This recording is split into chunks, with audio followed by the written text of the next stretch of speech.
आज हम फिर से एक नया क्वेश्चन देख रहे हैं रिकंसिलेशन ऑफ स्टेटमेंट का।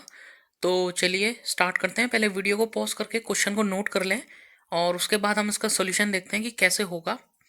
तो चलिए स्टार्ट करते हैं। On the basis of given information find out the profit as पर कॉस्ट अकाउंट।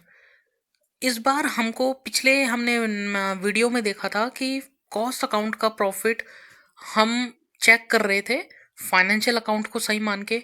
लेकिन इस बार इस वाले क्वेश्चन में क्या होगा कि देखिए नेट प्रॉफिट एज पर फाइनेंशियल अकाउंट्स हमको पहले से गिवन है। यानी कि जिसका प्रॉफिट गिवन होता है वो हमेशा क्या होता है, गलत।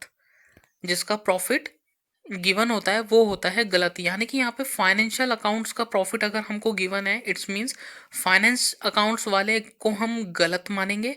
और कॉस्ट अकाउंट्स वालों ने जो जो किया होगा फाइनेंस वालों को भी वो ही करना पड़ेगा। अगर कॉस्ट वालों ने किसी एक्सपेंस को कम ले रखा है तो फाइनेंस वालों को भी कम लेना पड़ेगा। कॉस्ट वालों ने किसी एक्सपेंस को ज़्यादा ले रखा है तो फाइनेंस वालों को भी ज़्यादा लेना पड़ेगा, क्योंकि इस बार हम सही मानेंगे कि सही कौन है, कॉस्ट अकाउंट वाले।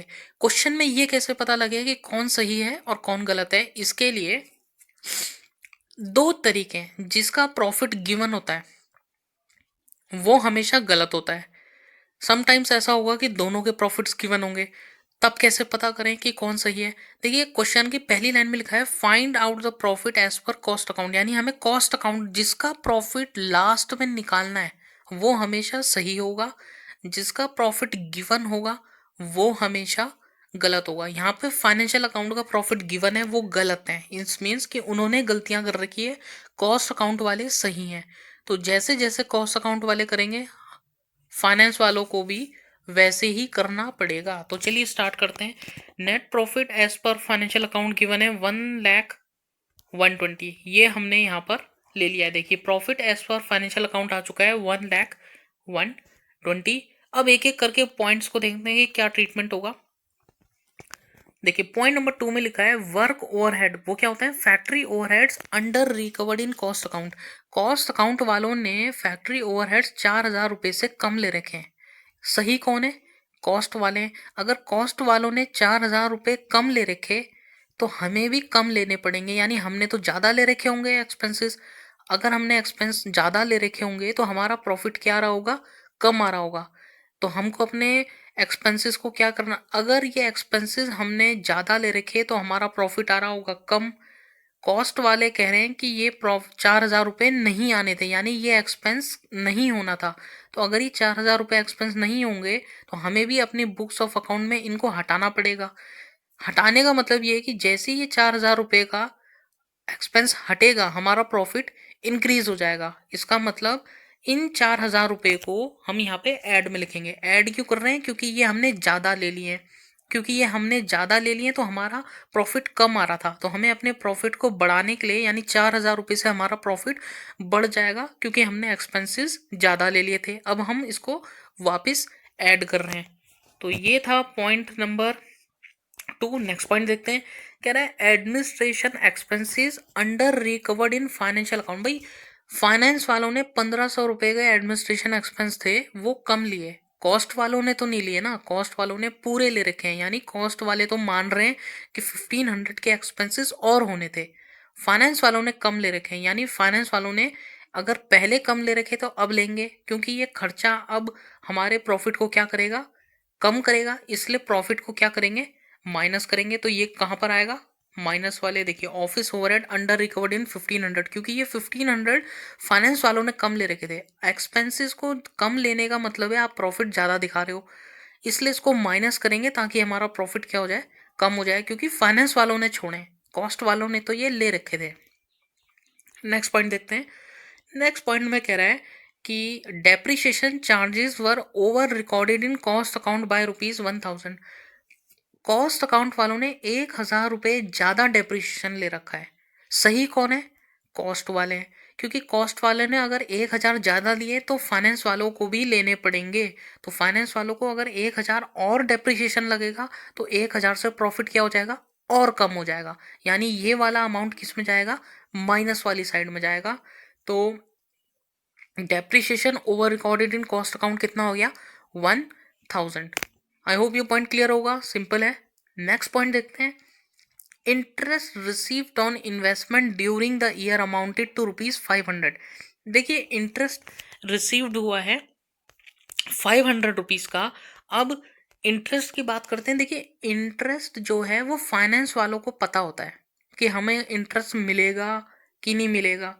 कॉस्ट वालों को इंटरेस्ट इन्वेस्टमेंट के बारे में कुछ पता ही नहीं होता। इट्स का मतलब कॉस्ट वालों ने इस इंटरेस्ट इन्वेस्टमेंट के इंटरेस्ट को नहीं लिया होगा। और सही कौन है यहाँ पर? कॉस्ट वाले हैं, क्योंकि कॉस्ट वालों ने नहीं लिया है तो फाइनेंस वालों को भी इस इंटरेस्ट को छोड़ना पड़ेगा। यानी ये एक इनकम थी जिसने प्रॉफिट बढ़ा दिया था फाइनेंस वालों का। लेकिन अब क्योंकि कॉस्ट वाले इसको नहीं ले रहे हैं तो फाइनेंस वाले भी इस इनकम को नहीं लेंगे। और अगर इनकम को नहीं लेंगे तो प्रॉफिट क्या हो जाएगा? कम हो जाएगा। देखिए interest on investment not included in cost account 500 हमने लेस वाले कॉलम पे लिखा हुआ है। इसके बाद देखें नेक्स्ट पॉइंट है पॉइंट नंबर 6। कह रहा है the transfer fees amounted to ₹120 were received during the year in connection with the registration of transfer of shares. Transfer fee हमको रिसीव हुई है 120 रुपीज़ की, एक तरीके की इनकम है। किसने रिकॉर्ड करी होगी? शेयर्स की इनकम है, यानी ट्रांसफर ऑफ शेयर्स में फाइनेंस वालों ने, क्योंकि शेयर्स का लिंक प्रोडक्शन से नहीं होता। ट्रांसफर फी 120 रिसीव करी है फाइनेंस वालों ने। कॉस्ट वालों को ये इनकम के बारे में पता ही नहीं होगा तो उन्होंने ली भी नहीं होगी, क्योंकि कॉस्ट वाले यहाँ पर सही हैं, उन्होंने इसको इनकम नहीं माना है तो फाइनेंस वाले भी इसको इनकम नहीं मानेंगे। और फाइनेंस वाले अगर इसको इनकम नहीं मानेंगे क्योंकि कॉस्ट वालों ने अपनी इनकम नहीं दिखा रही है तो फाइनेंस वाले भी नहीं दिखाएंगे। तो फाइनेंस वाले भी इसको क्या करेंगे? अपनी इनकम में से कम करेंगे। और जैसे ही इनकम कम करेंगे यानी प्रॉफिट में से हमको लेस करना पड़ेगा। तो transfer fee not included in cost account 120 rupees आ चुका है। फिर कह रहा है the provision of income tax made in financial account was 49,000। Provision है इनकम टैक्स का, इसको सिंपल लैंग्वेज में समझे, इनकम टैक्स है 49,000 का, जो कि फाइनेंस वालों ने माना है 49,000। कॉस्ट अकाउंट वालों ने इसको नहीं माना है। कॉस्ट अकाउंट वाले जब ये एक्सपेंस है, पहले तो बात समझे, प्रोविजन ऑफ इनकम टैक्स क्या है? एक एक्सपेंस है। भाई ये एक्सपेंस है, कॉस्ट वालों ने तो नहीं माना, फाइनेंस वाले से अपना एक्सपेंस मान के बैठे हैं। एक्सपेंस मान के बैठे हैं तो मतलब प्रॉफिट आ रहा होगा कम। फाइनेंस कॉस्ट वाले कह रहे हैं हमारे लिए ये एक्सपेंस नहीं है, हमारे लिए ये एक्सपेंस नहीं है, तो हमारे हिसाब से प्रॉफिट कम नहीं होना चाहिए। फाइनेंस वालों ने इसको अपना प्रॉफिट, इनका एक्सपेंस मान के प्रॉफिट कर रखा है कम। सही कौन है? कॉस्ट वाले। तो दोबारा से कॉस्ट वालों की बात मानते हुए इस 49,000 को हमको क्या करना पड़ेगा? ऐड वाले कॉलम में लिखना पड़ेगा। और सारे पॉइंट्स हमारे कवर हो चुके हैं। बस अब देखते हैं बैलेंसिंग। देखिए 1,120 में जब 4,000 और 49,000 जोड़े तो 53,000 का टोटल करने पे 1,53,120 आ रहा है। इसमें से 1,500, 1,500 और 120 को लेस करेंगे तो लास्ट में प्रॉफिट एज पर कॉस्ट अकाउंट आ जाएगा 1,50,000। तो ये था हमारा रिकंसिलेशन स्टेटमेंट का क्वेश्चन। सिंपल क्वेश्चन था, मैंने पूरी कोशिश करी है इसको बहुत इजी लैंग्वेज में और आसान तरीके से समझाने की। आई होप ये आपको समझ में आ गया होगा। अब देखेंगे हम नेक्स्ट वीडियो में इसका एक और टॉपिक।